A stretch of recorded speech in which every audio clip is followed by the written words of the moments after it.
Greetings, everyone. Welcome to the Tuesday World Meditation. Due to the current pandemic, we no longer broadcast from the sanctuary in Boulder, Colorado, so you join me here in my home in Moose Jaw, Saskatchewan, Canada.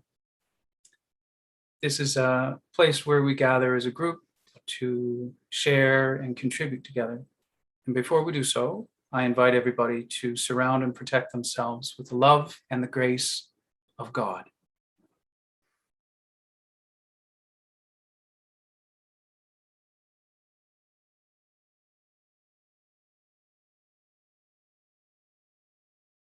Now, before we begin our stillness practice together, I would like to share a few passages from the New Message about practice.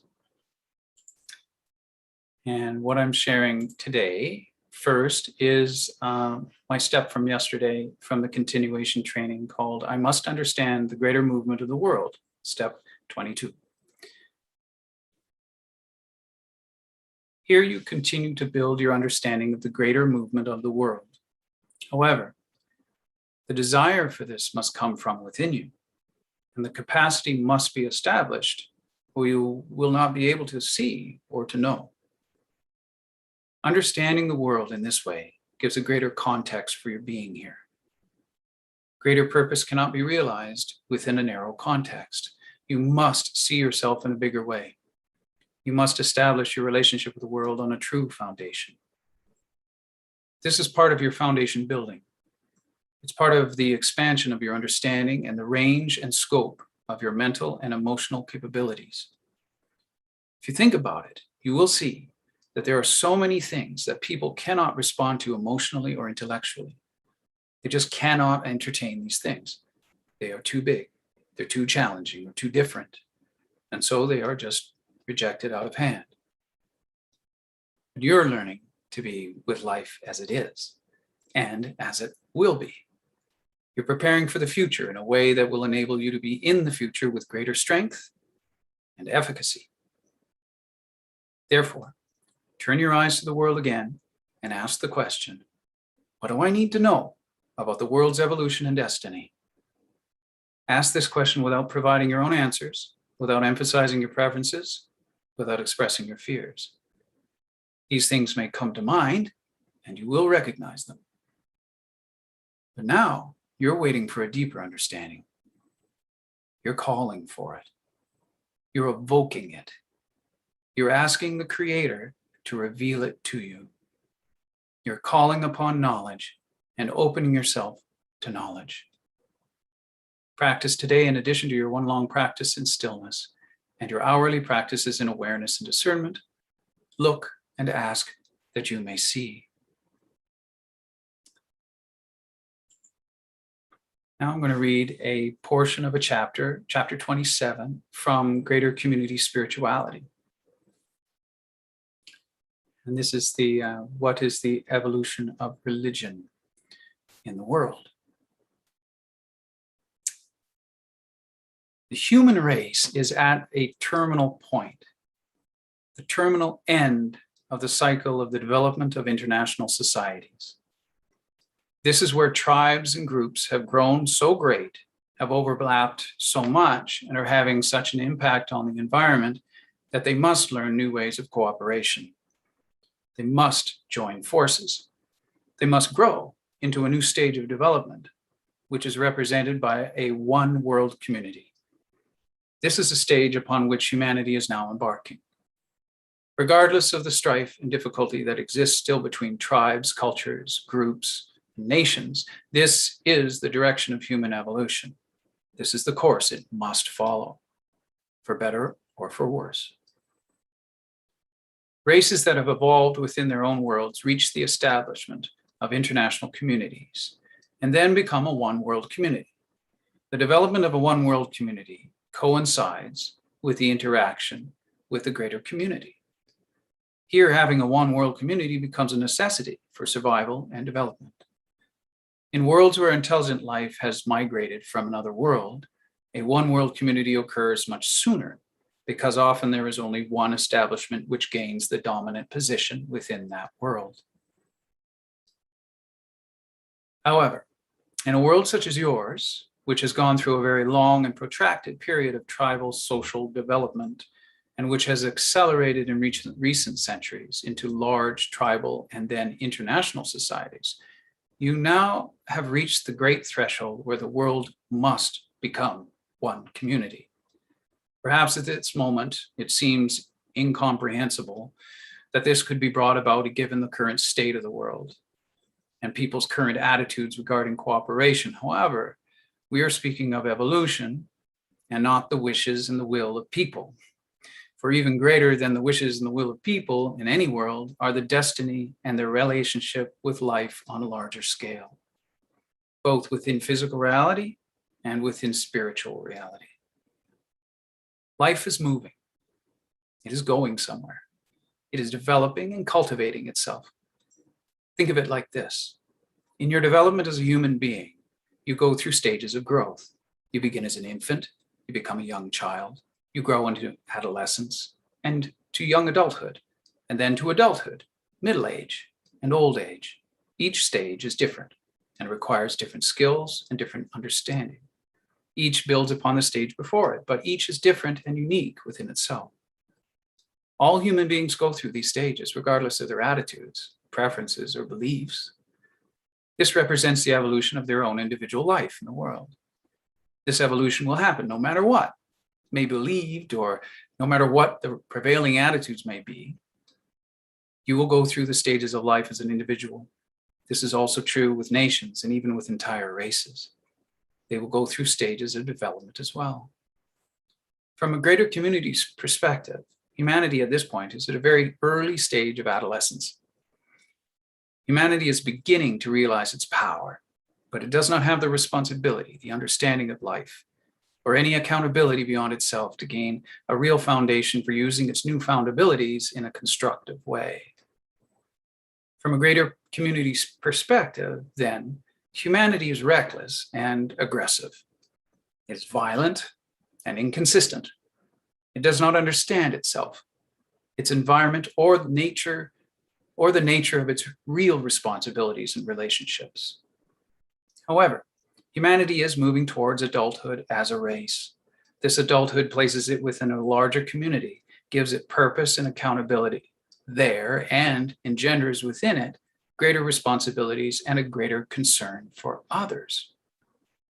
Just as the individual grows from adolescence into adulthood, your race must grow from its current adolescence into its adulthood. It must learn to use its newfound powers and abilities effectively and constructively, not only for immediate gain, but for its future well-being as well. This greater sense and perspective regarding the future and the results of your current actions upon the future represent maturity, both within yourself as an individual and within the thinking of your entire race. You're gaining this very slowly, and it is needed with great emphasis now in order to preserve your environment and to promote real social development according to the stage of life in which you're currently living. Humanity is developing into a one-world community and is also emerging into the greater community worlds. Together, this represents the greater context for individual and collective development. This is the context that you have come from beyond the world to serve.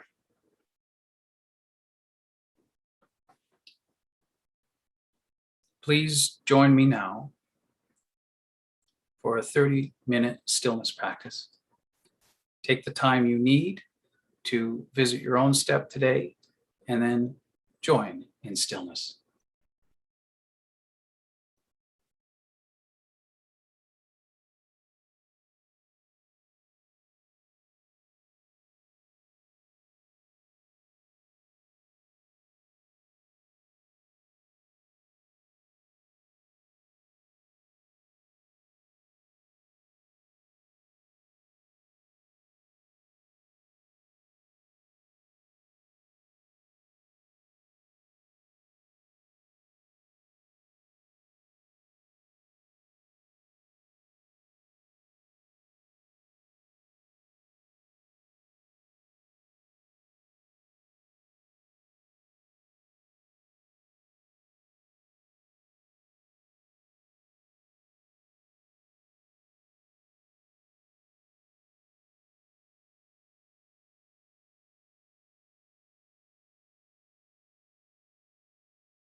Nasi Navari Karam. While we're in this place of stillness, I'd like to read a passage about the new messenger. The section I've chosen is from the book, The New Messenger, from chapter 7, the revelation called Understanding the New Messenger. It was received by Marshall on April 25th, 2012, in Boulder, Colorado. The section I read is toward the end.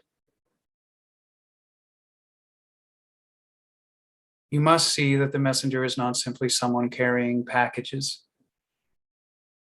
Actually, part of the revelation is within him. It is not revealed in the word or in the writings. It is within him. He has the power of initiation in this sense. But he is an older man now. He has had to endure a very long preparation and many difficulties along the way. There's very little time to receive him. And anyone who does so will be blessed in the interchange, whether they can recognize it in the moment or not. Here, you must deal with both the messenger and the revelation itself. You cannot have one without the other, for they are complete, you see. To not recognize the messenger is to misunderstand the process of revelation, the meaning of its presence in the world, the understanding it reveals about how God works in the world and how God serves whole worlds in a universe full of intelligent life. Likewise, you cannot make a hero and a god out of the messenger, though he does deserve great respect and accord. He is not a god, but none of the messengers have been gods. They are just the most important people in the world. That is all. But they are not perfect. They do not have colossal powers, but they are a demonstration of revelation. They are human. You can see their fallibilities if you really look for it. It is what they bring into the world, the fact that they are a vehicle for something greater, a vessel for something greater, that makes their power and their presence so important in the world whenever they appear. They do not appear very often, you see. For while every age has its prophets, and often more than one, only once in a millennium is a new revelation from God brought into the world. And it is only brought into the world at a time of great change, great opportunity, and great hazard. If you can understand what we are saying to you today, you will see that you are living at a time of revelation. Very, very important time to be in the world, a very significant turning point for the world. If you can see this, you will think of your life differently, rather than just as a person struggling to have things and to get along with others and to stay healthy, safe, and secure. You will see that your life really, here, has a greater dimension and a greater purpose, and that this purpose in some way, directly or indirectly, is related to living at a time of revelation. It's like you're living at a moment in history that only comes once every 1,000 or 2,000 years. And that makes your presence in the world especially important. So much so that people in the future will look back with envy upon those who have lived at this time. And they will say, did they recognize the revelation? Did they recognize the messenger? You are blessed to be here in the world at this time. To be able to hear our words, my goodness, you have no idea how blessed you are, or what it could mean for your life and for others who know you, or could hear you speak to them. From heaven's standpoint, this is a great and significant blessing and opportunity. But what heaven knows is different from what people want. And what people think is very different from what heaven considers to be true and important. The messenger will be resisted and demeaned, but he must have representatives. He must have witnesses, or the world will crush him and try to cancel out his presence and his gift to the world. That is why we say everyone who knows the messenger is challenged to respond. It's not enough to say, well, this person claims to have a new message from God, but I don't know. That is not honest. Within your heart, you can know. You are meant to know. People think, oh, messengers come all the time. There are always messengers in the world. And they say this because they do not want to face the fact that something of great significance is happening. Great significance is happening in the world today. And they do not really want to deal with it. Or perhaps they're jealous that they're not the messenger. Or they think everyone's a messenger, or messenger is as common as anything. They're all over the place delivering messages. These people do not want to deal with the reality of the situation. They do not want to be called to attention by it. They do not want to be impacted. They do not want to have to respond. They do not want to have to deal with the challenge and the great opportunity that the revelation brings to them. They simply want to keep doing what they're doing and not be troubled by these things. This all, of course, is a problem of lack of self-honesty and honesty with others. A great difficulty in the human family, and a great difficulty throughout the universe, we might say.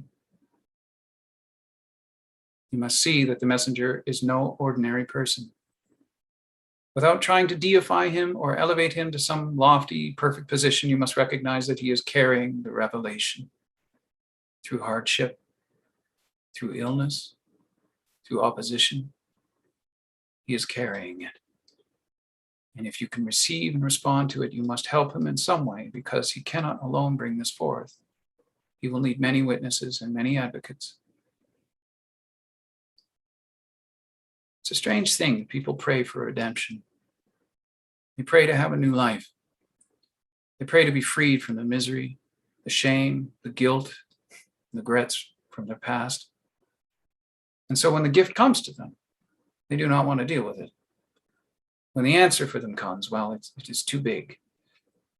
It is too difficult. It is too uncomfortable. It is socially unacceptable. They are perhaps incensed that it is brought by one person, and there can only be one person. It runs against their egalitarian views, perhaps, their democratic notions, because they think they know how revelation occurs or should occur. The messenger will have to face, and is facing today, all of these things. Then the messenger has to face the people who want to be part of all this. But they want to be served and saved and nourished. They bring their problems, their weakness, their disabilities, expecting the message and the messenger to resolve all things for them, when, in fact, they have to work upon these things themselves. And the revelation gives them the pathway to do this. Instead of coming to serve the revelation, they only want to be served by it. Perhaps in the beginning, their need is great and the revelation will serve them, but everyone is sent into the world to be contributors. And once they gain the health and the freedom to do this, that is their task. That is their calling, you see. There is no personal fulfillment aside from this. It is because of your deeper nature, because of where you have come from and what you will return to, that this is truly the case. The messenger will speak of these things. He's not here to break things down. He's not here to destroy the institutions. He's not here to speak out harshly against human institutions, governments, and religious authorities. He is here to bring grace and the great love of God, and the requirement that people respond to their deeper nature and take the steps to knowledge, the deeper intelligence that God has placed within them to guide them. He brings then blessings, empowerment, and requirements. The wisdom he brings is greater than what any person could ever understand, greater even than the messenger understands. That is why no one else can claim to do this. It would be false to make such a claim.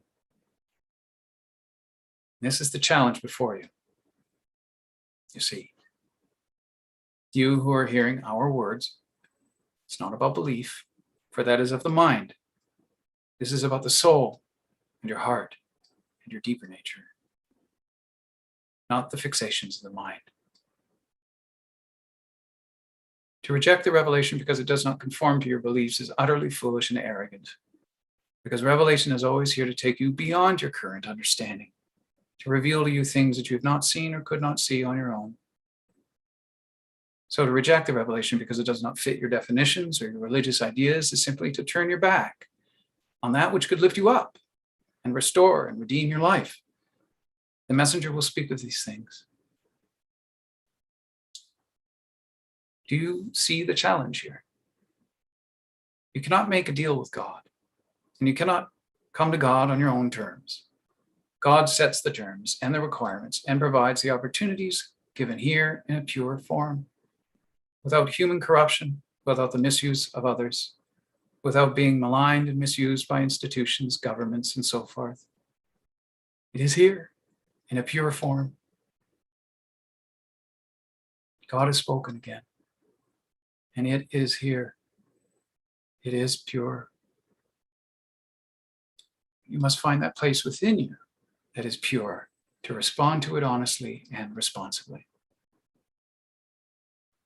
Then you can look at the messenger with gratitude and be grateful for his presence and for those who sent him into the world. Be grateful for your presence and what his presence could mean for your life. The resolution, the clarity, the grace, and the opportunity that he brings to you and others through you. Many people will say they pray for redemption and restoration for themselves, their loved ones, and for the whole world. But they do not want it to come today, because today would be too inconvenient. But it is here today. And it is inconvenient. And it is challenging. And it is wonderful. It shows you what is strong within you and what is weak, what must lead and what must follow. It restores to you your integrity, your dignity, and your greater purpose in the world, because it is a gift from God and not a human invention.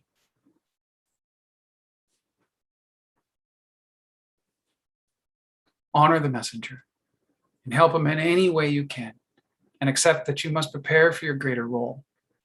You're not ready at this moment, and be grateful that the preparation has been given, and that the wisdom of the world can help you in this, and that the corruption and tragedy of the world can show you the great need for this. Be grateful, for in gratitude you will know your own heart, and you will remember those who sent you here so very long ago.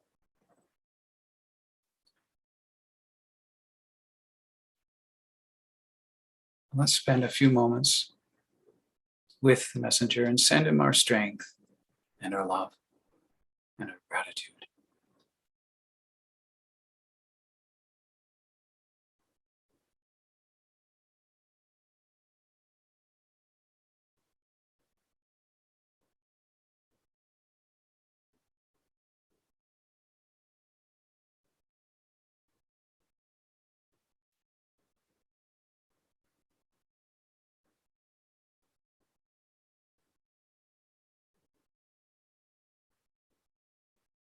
Now see if there's someone else in the world who may need these qualities or some other qualities, and spend some time and send that to them.